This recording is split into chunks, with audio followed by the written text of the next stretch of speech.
has been good from Bangladesh. If you look back at what they've done, those 4 series wins on the trot, especially at home, and not relying on spinners apart from that series win against West Indies. It was the pacer who dented the hopes of the opposition. And it's something that will bring a breath of fresh air for Bangladesh fans, especially when they go overseas. It's been simply brilliant. When you see the likes of Rana, Mustafizur Rahman, Taskin Ahmed, there's Shariful Islam, short and wide. It's cut away. And it is a cut off in the deep. But certainly Australia will have to do a lot of homework because it is a 3-match series. Yeah, they will. They've got to look at, okay, where did we go wrong? What worked well? Remember that this surface, obviously a lot more grass on it. It was death by spin in Pakistan, and it's been death by the pace attack of Bangladesh here.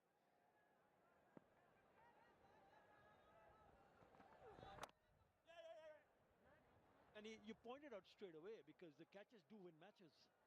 And they could have restricted Bangladesh to a low total, not the kind of total but they ended up with 284 in the end after the end of the 50th over.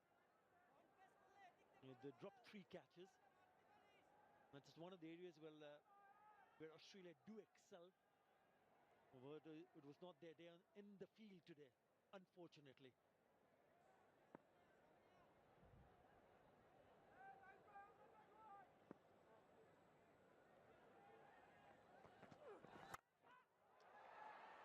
In the air, but will the fielder is going to get underneath it? Oh yes, he can do no wrong. Mustafizur Rahman runs with the bat, wickets well in the bowling, and then he takes a really good catch. Never easy running back. Give him the player of the match. He's done it with the bat, with the ball, and you said, Atta, how difficult this is. Nathan Ellis realised he didn't get a hold of it. Eyes on the prize the whole way. Running back, that drop step, never took his eyes off it. Nathan Ellis, he departs for 8. Australia now have lost their 9th wicket for 156.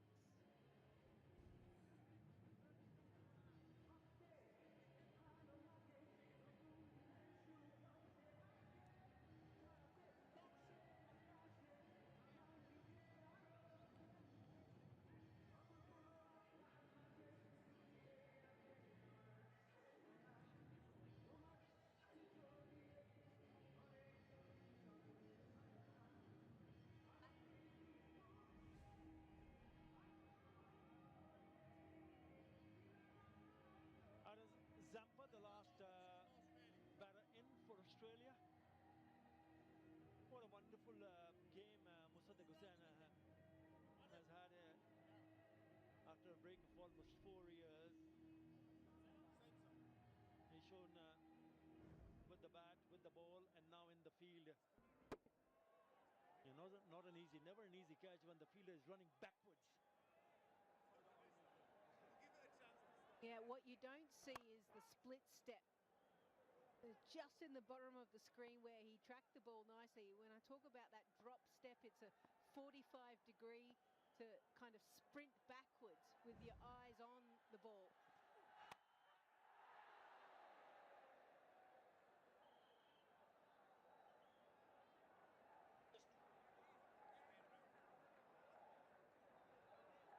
Yeah, with that catch, he picks up his 2nd wicket, Mustafizur Rahman, and the fans already started to celebrate. 21 years apart, same Bangladesh Australia.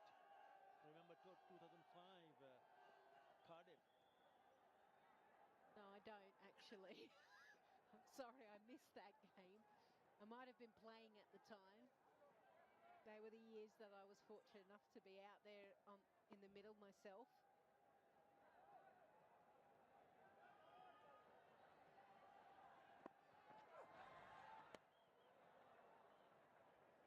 He has to go and re-bowl that.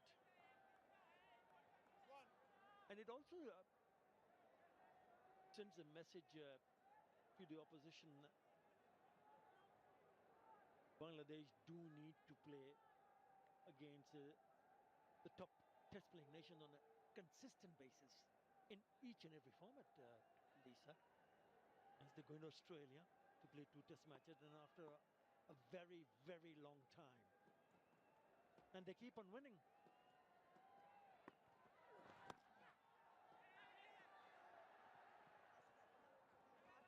A single to finish the over.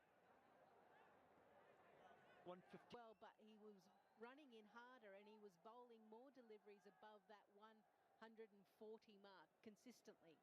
And that's what they were able to see. Whereas Rana, holy smokes, he doesn't even have to try and he's already up at 144 kilometres an hour, 145. So you think that he's still a young guy growing into his body, that he's going to get stronger, and that 150 mark will be crossed over regularly, which is a wonderful asset to have, and he has been a real X factor.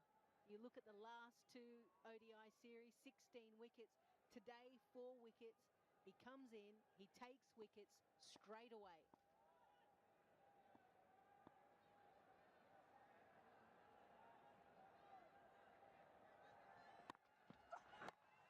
X factor is the word. He certainly added that extra element to this fast bowling lineup. Bangladesh fast bowling battery, they've been growing for the past few years. Even the ones who are not in this lineup. Say Tanzim Hassan Saqib, the youngster has plenty of aggression, who's suffering from injury. Hassan Mahmood, who was usually a part of the test setup, was also suffering from injury, tennis elbow, if I remember correctly, and then he was recovering, and now he's there in the UK playing county cricket. And then Taskin Ahmed comes back. Shoriful not in the lineup, the left arm seamer. The likes of Khalid Ahmed. But this extra pace might sound bit, but only the ones facing the music understand how troublesome it can be. No, we're literally talking about what's the difference between 140, 135 to 145. It's actually a huge difference. And maybe over the course of this ODI series, we'll be able to use Hawkeye and our technology to just show you how less of a fraction of a second you get to make all of these decisions.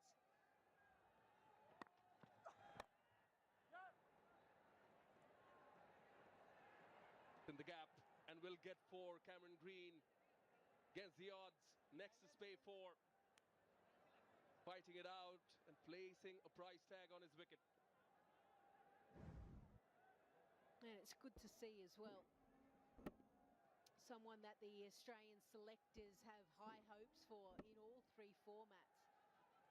And due to his back stress fractures, has kind of come in the test arena and has been more of a batting all-rounder, hardly bowled on some occasions, and now getting an opportunity in the white ball.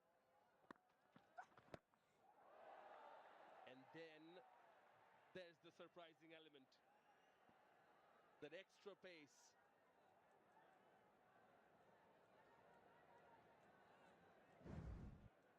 I can't imagine what it's like to face Rana, because he is all arms, all legs, and you're trying to track the ball, and is it going to come out short? Is he going to hold on to it a little bit longer? Is it going to come out full?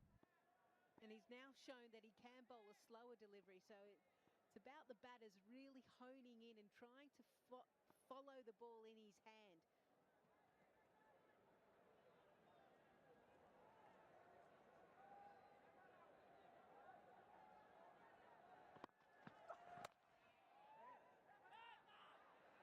That's well placed. Fielder has quite a bit of chase, which he loses. The second nexus pay 4 in this Rana over. 174.9 Australia.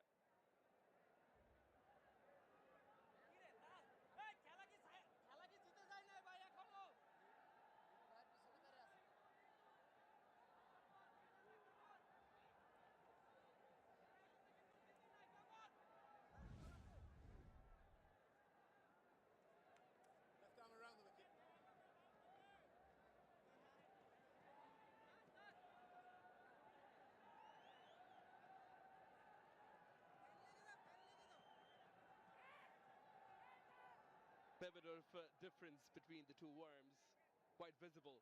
But it's the white dots in the middle overs yet again, where Nahid Rana has proven his worth. There's the boundary. Not going down without a fight. He's using his pace, opening the pace of the bat last minute. And why not? If someone's going to send thunderbolts down, don't need to try and generate power through the shot. Just use it to your advantage. Tanvir bowling to Zampa.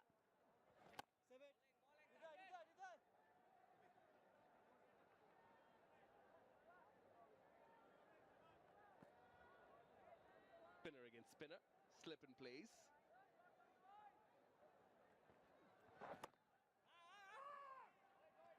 Bit of a yes and no. Yeah, I mentioned earlier to Attar about where I think the Australians might have started to lose the game. I thought 284 was probably 20 or 30 runs too many.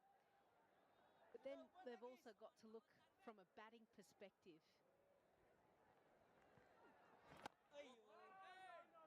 When you think of the recent series in Pakistan, they were bowled out for 200. 231 for 9 and then bowled out again for 157. So they haven't crossed that 250 mark and they've lost 29 wickets in 3 games. So they're senior players. I spoke at length about Marnus Labuschagne not necessarily performing his role at that number 3. Do they chop and change? They've had 3 opening partnerships in 4 ODIs.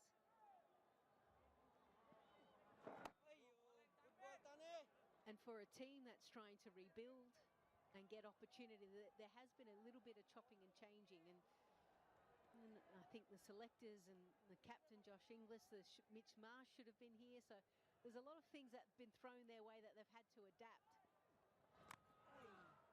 And they're continually having to adapt to different conditions as well. So this has been a wonderful test for them. The test was in Pakistan. Now has their answers been here in Bangladesh? They've been found wanting.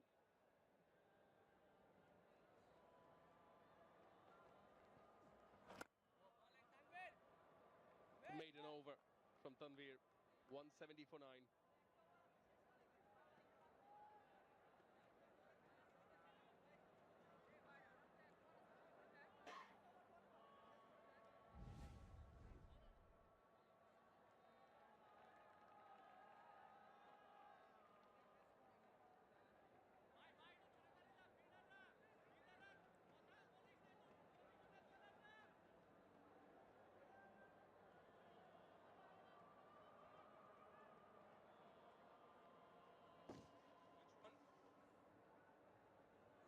Yeah, just the start of the Dutch Bangla Bank series. First ODI, second one on the 11th, third on the 14th, all 3 of them in Mirpur, and then we move to the Port City for the T20I series, 17th, 19th, and the series finale on the 21st of June. Australia Tour of Bangladesh, Dutch Bangla Bank series powered by Rocket, co-sponsor Nexus Pay, and plenty to play for. To say the least, the player of the match today wins USD $1,000.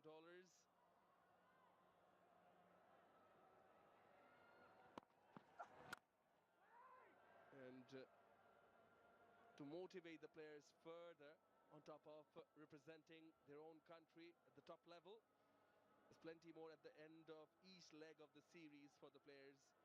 The player of the series gets USD $2,000. There's a bike on offer. Suzuki highest runner, run getter gets that bike, and V-Moto Bangladeshi highest wicket taker gets a V-Moto electric bike.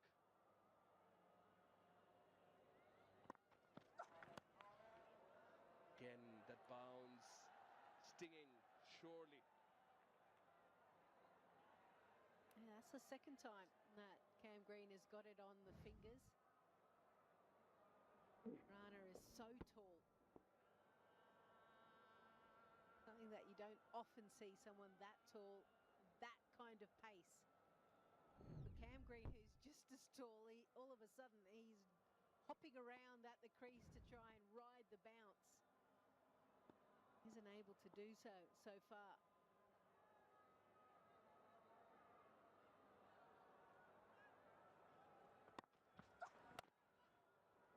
it all off, there's also Cherry presents most valuable Bangladeshi player of the series.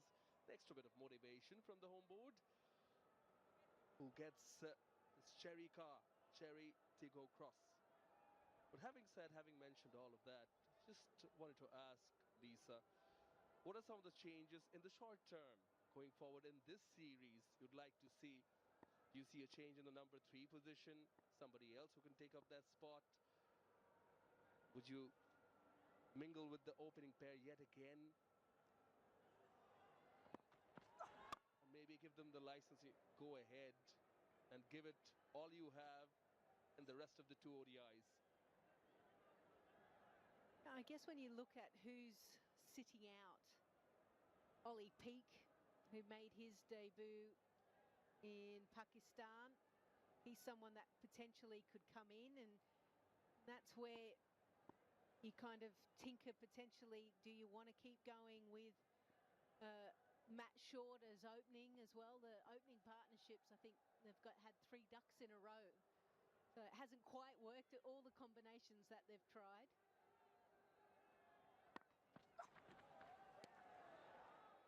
I know there was, at some point, there was a period of talking about Cam Green, and maybe it was more around T20 about him batting in the top order as well. So that they've got players that in domestic cricket bat up the top. It's like now trying to figure out who could do the job. And Matt Renshaw had a really good series against Pakistan. He was excellent against spin. He's someone who I think will fight back in the next ODI. So you've got to allow these players to kind of figure things out as well, don't you? This day and age, and the way social media and everyone, the talk of the town goes, we rarely think of that. We need to give them some breathing space, new position, give them the liberty that, all right, you will be backed, but are you willing to take up a fairly new challenge? Yeah, when I look at the ages, Alex Carey's 34, Matt Short 30, Josh Inglis 31, Labuschagne 31, Cam Green 26, Renshaw 30, Oliver Peak 19. He's the young baby of the side.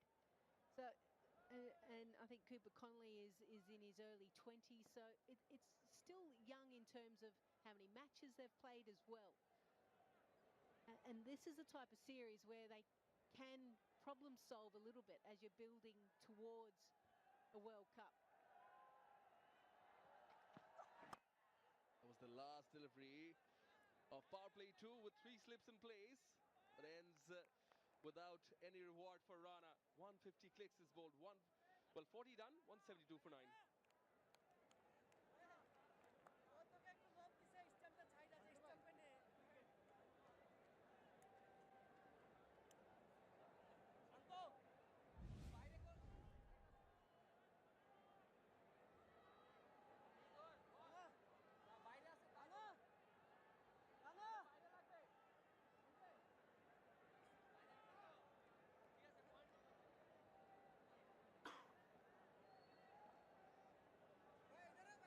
Rana done with his quota, 4 for 41. Got 2 fifers in his ODI career, and both of them have come here in Mirpur. First ODI versus Pakistan, I think the second one versus New Zealand. On-field umpire Alex Wharf signaling completion of the second and start of the third and final power play. What an asset Rana has been. Needs to be looked after, and good running between the wickets, putting pressure on the fielder.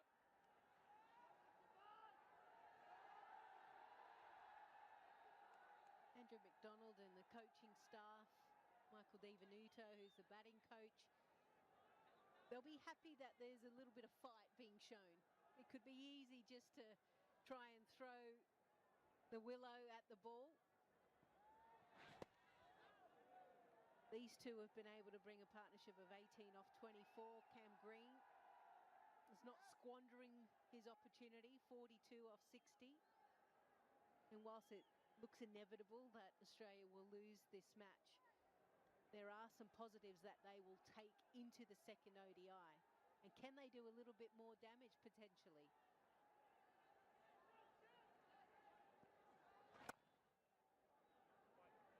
You never really know which leaf of the book inspires. Little things can help turn things around. That's what team from Down Under would be hoping. Cameron Green, certainly one of those characters. In ways is paying dividends. Wings deployed and lands in the stands for a maximum rocket 6 from the blade of Cameron Green. Wowee. Tanveer missing his length, and did Cam Green jump all over this? So quick to shift his weight and deposit it back 96 metres. That is some hit. Bet you those fans didn't think there'd be too many deliveries going in their neck of the woods.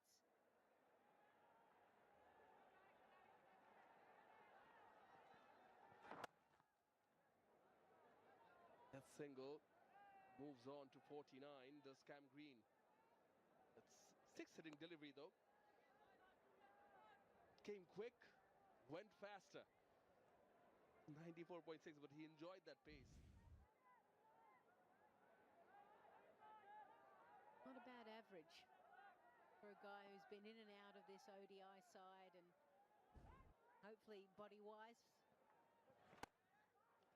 he's gone through the worst of it, and we get to see him out there regularly, because when he does get it right, he can be a handful. He's such a tall guy with such a long reach.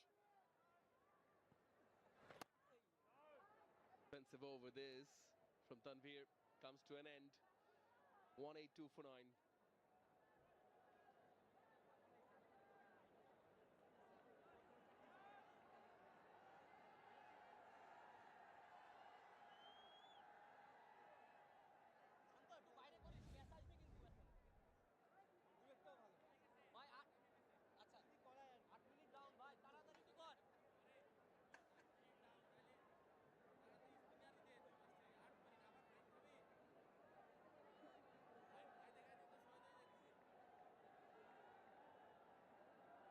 Second batter in his 40s for Australia in this innings.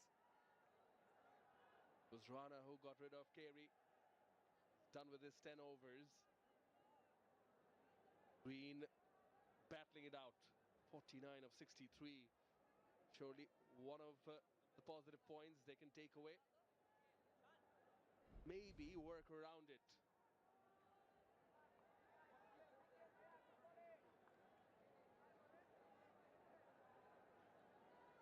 I think they'll also be looking at the chances, the opportunities they missed out on the field.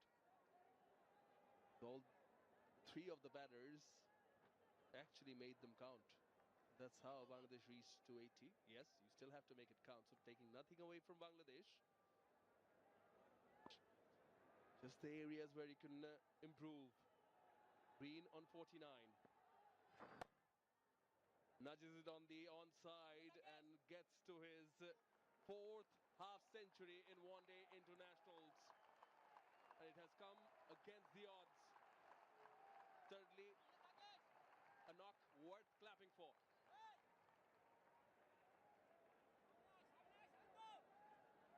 Yeah, not a huge celebration, but he knows he's still got a job to do, and managed to pick up a half century against Pakistan in the second ODI, 53 off 92 deliveries. So he fought hard for that one. This one just a little bit quicker.